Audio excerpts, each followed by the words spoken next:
नमस्कार दोस्तों, राधे राधे, जय श्री कृष्णा। स्वागत है आपका हमारे चैनल पर। वैसे तो देखिए, हमारे सनातन धर्म में बहुत से ऐसे व्रत, पर्व और त्यौहार हैं जिनकी अलग अलग प्रथा है, अलग अलग जिनका महत्व है। और हमारे भारतीय संस्कृति में बहुत से ऐसे पर्व और त्यौहार हैं जिनके पीछे आध्यात्मिक, धार्मिक और वैज्ञानिक कारण जुड़े हुए हैं। ऐसी ही एक कथा है, एक व्रत है जिसका नाम है अहोई अष्टमी। आज हम उसी के विषय में आपको बताने जा रहे हैं कि अहोई अष्टमी किस दिन पड़ने वाला है और इस व्रत में क्या किया जाता है तथा इस दिन क्या करना चाहिए और क्या नहीं करना चाहिए। अहोई अष्टमी का जो व्रत होता है वह पालन करने का नियम क्या है, आइए जानते हैं। इस बार वैदिक पंचांग के अनुसार अहोई अष्टमी 13 अक्टूबर 2025 सोमवार के दिन पड़ रहा है, यानी कार्तिक मास के कृष्ण पक्ष की अष्टमी तिथि को यह व्रत आरंभ हो रहा है। 13 अक्टूबर 2025 को दोपहर 12:24 पर यह तिथि समाप्त हो जाएगी, यानी कि 14 अक्टूबर 2025 को सुबह 11:09 पर इस व्रत के संध्या के समय में जो पूजा करने का विधान है वह होगा। यानी कि संध्या के समय जिस दिन अष्टमी तिथि उपलब्ध होती है उसी दिन अहोई अष्टमी का पर्व मनाया जाता है। और इसके साथ ही आकाश में तारों का दर्शन करने का विधान है। उसके पश्चात उपवास का पारण किया जाता है। इस नियम के अनुसार अष्टमी तिथि हमें समाप्ति की प्राप्ति हो रही है वह 13 अक्टूबर को रात्रि में होगी। तो इसलिए इस बार अहोई अष्टमी जो पड़ रहा है वह 13 अक्टूबर 2025 के दिन मनाया जाएगा। इस दिन अहोई अष्टमी की पूजा करने के लिए संध्या के समय हमें जो शुभ मुहूर्त प्राप्त हो रहा है वह है शाम को 5:53 से लेकर 7:08 तक का। और तारों को देखने के लिए जो शुभ समय प्राप्त हुआ है वह है शाम को 6:17 के बाद। जो महिलाएं चंद्र दर्शन करने के बाद व्रत का पारण करेंगी, इसके लिए चंद्रोदय का समय रहेगा 11:20 का। इस दिन प्रातःकाल ब्रह्म मुहूर्त का समय हो रहा है सुबह 4:41 से लेकर 5:31 तक का। और सूर्योदय होगा सुबह 6:21 पर। प्रातःकाल में अहोई माता की पूजा का जो हमें शुभ समय प्राप्त हो रहा है उस समय में हमें माता पार्वती की पूजा अर्चना करना और भगवान शिव परिवार की पूजा की जाएगी। वह समय होगा सुबह 5:06 से लेकर 6:21 तक। और सूर्यास्त का समय रहेगा शाम को 5:53 पर। और इस दिन माताएं सूर्योदय से लेकर चंद्रोदय तक अष्टमी का व्रत करेंगी, उपवास करेंगी। माँ पार्वती की अवतार देवी अहोई माता की पूजा की जाती है इस दिन। और उन दंपतियों के लिए भी यह अत्यंत महत्वपूर्ण है जो निसंतान होते हैं, जिन्हें संतान की कामना से जो लोग यह व्रत धारण करते हैं उन्हें भी इसका लाभ प्राप्त होता है। ऐसी मान्यता है कि इस दिन मथुरा में राधा कुंड में स्नान करने से संतान की प्राप्ति होती है। इस दिन संतान प्राप्ति के लिए जो भी नव दंपत्ति या भी शादीशुदा जो दंपत्ति हैं, यदि इच्छुक हो तो आप वृंदावन के राधा कुंड में जाकर स्नान करके डुबकी लगाएं तो आपकी इच्छा जरूर पूर्ण हो जाएगी। और कुसुमांड अर्पित करते हैं।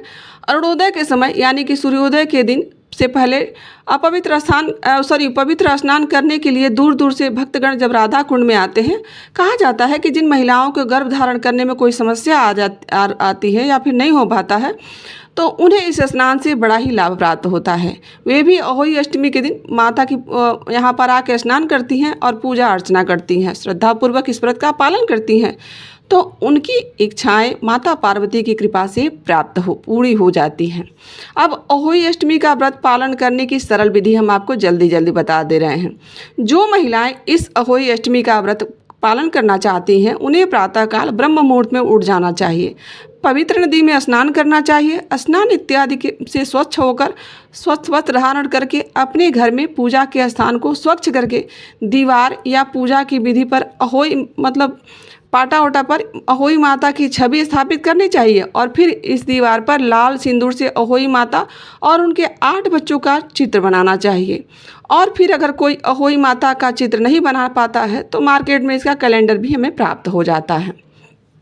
फिर उसकी पूजा की जाती है। उसके बाद एक कलश में पवित्र जल भरा जाता है, उसके ऊपर एक नारियल स्थापित किया जाता है। उसके पश्चात अहोई माता के सामने इस व्रत का संकल्प लिया जाता है। उस दिन माताएं अपनी संतान की दीर्घायु, अच्छे स्वास्थ्य और सुखकारी जीवन के लिए यह व्रत निर्जला रखती हैं। कुछ महिलाएं दिन में फल, दूध, हल्का फुल्का कोई भोजन या जैसे जूस वगैरह लेकर भी इस व्रत को करती हैं। उसके पश्चात चंद्रोदय के बाद अपना व्रत पूर्ण करती हैं। इस व्रत में सायंकालीन पूजा का विशेष महत्व बताया गया है। सूर्यास्त के बाद संध्या काल का समय पूजा करने का सर्वाधिक अनुकूल समय होता है और इसलिए संध्या काल में शुभ मुहूर्त में पूजा के समय पूर्ण विधि विधान से अहोई माता की आराधना की जाती है। माता के सामने घी का दीपक प्रज्वलित किया जाता है और अहोई माता की धूप, फल, पुष्प, मिठाई इत्यादि चीज़ें उन्हें चढ़ाई जाती हैं और उसके बाद पूरी श्रद्धा से अहोई व्रत की कथा का श्रवण किया जाता है। कुछ महिलाएं अहोई अष्टमी के अवसर पर चांदी की अहोई भी निर्मित करवाती हैं और फिर उसे की भी पूजा के समय अक्षत, रोली, दूध और से पूजा अर्चना करती हैं। उसके बाद चांदी की 2 मोतियों सहित 2 स्याऊ को धागे में पिरोकर गले में पहना जाता है या फिर उन्हें किसी मंदिर में दान कर दिया जाता है और पूजन के समापन के समय अहोई माता की आरती की जाती है और उसके बाद अपनी पारिवारिक परंपरा के अनुसार तारों का दर्शन या चंद्रमा का दर्शन करें और फिर उसके पश्चात उन्हें अर्घ्य अर्पित किया जाता है। तत्पश्चात अहोई माता की जो भोग अर्पित किया गया होता है उसका प्रसाद सभी को दिया जाता है और स्वयं भी वह प्रसाद ग्रहण किया जाता है।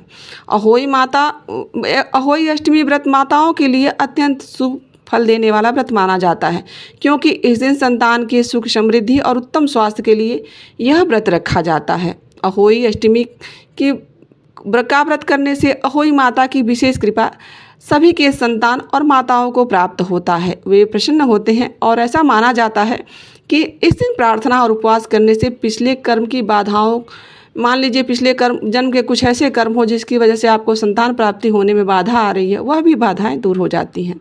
तो संपूर्ण परिवार की समृद्धि और सुखकारी के आशीर्वाद प्राप्त के लिए अहोई अष्टमी का व्रत धारण किया जाता है।